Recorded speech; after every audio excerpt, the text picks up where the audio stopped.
Now, Joanna, this is an especially contentious time for comedians. American comic Dave Chapelle is under fire from people who have been offended by his comments about trans people during his recent Netflix stand-up special. So what do you think this case means for the future of comedy and other art forms in Canada? Well, I think that this decision is really clear about 2 points. First, that there is a hard distinction between words and actions, because the activists that opposed Chappelle's special really made the connection that it could lead to real world harm against violence against trans people. And the second is that comedy has its own rules and is its own universe, and we need to understand things in the context of it's a joke. As Mr. Gray mentioned, comedy has to have some aspect of the mordant in order for it to be funny. So I think those two things are very clear in looking at the Chappelle controversy. And one of the things about that that's so interesting about what the dissent found in this case was they made these statements that Mr. Ward had suggested that Mr. Gabriel was too burdensome for society, that society would be better off if he were dead, sort of completely ignoring the context that this is not a man seriously calling for a child to be killed. This is in the context of a comedy show. So that was in the dissent. So Mr. Gray, your reaction to that part of the analysis in the dissent? That, I think, was just plain wrong. Mr.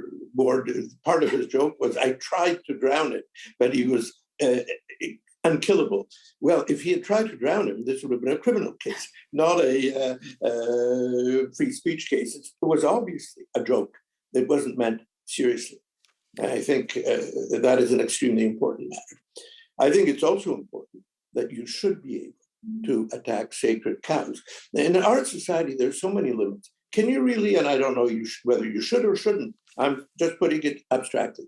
Somebody made fun of Native autonomy, made fun of Me Too, made fun of abortion, made fun of all sorts of controversial issues that have become politically correct, sometimes for both sides. On abortion, both sides find the other side is wrong. Are you able to speak about them? I think a person in his 20s starting a career, and especially at university or in the government, is going to think twice before discussing either native, color, sexual matters. I think places like Stratford are going to think twice before staging The Merchant of Venice or The Taming of the Shrew. I think it's time to say, come off it. These are things that can be debated. Whether we agree with the current position or not, it can be challenged. Otherwise, nothing can ever be changed. I think you make an excellent point about the chilling effect that certainly the dissent's decision, if they had won the day, would have had. Joanna, we've got about a minute left. I want to ask you about something that the majority said about jokes. And they did hypothesize that it could be possible for a joke to be so extreme or go so far that it would actually meet the test for discrimination. Your thoughts on that part of the majority's analysis?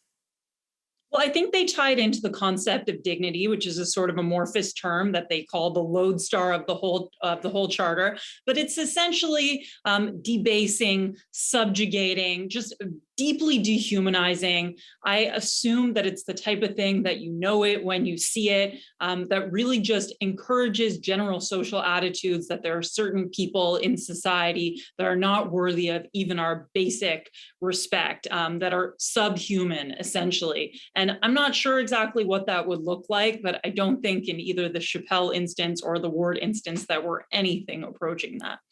Yeah, certainly it's possible to accept that is a possibility, hypothetically, but it certainly was not the case here, no matter how sympathetic the claimant was in this case. I want to thank you both so much for joining me today. And Mr. Gray, congratulations again. Thank you. We've heard today about the debate about when a joke goes too far and whether the government can step in and stop people from telling offensive jokes. It looks like following this result from the Supreme Court, there is no right not to be offended. But the case was close, just one judge away from a very different result. What would that have meant for freedom of expression, especially artistic expression? How do you feel about the jokes that this comic made? And what do these jokes say about our society? What's the best way to protect vulnerable people while still protecting freedom of expression?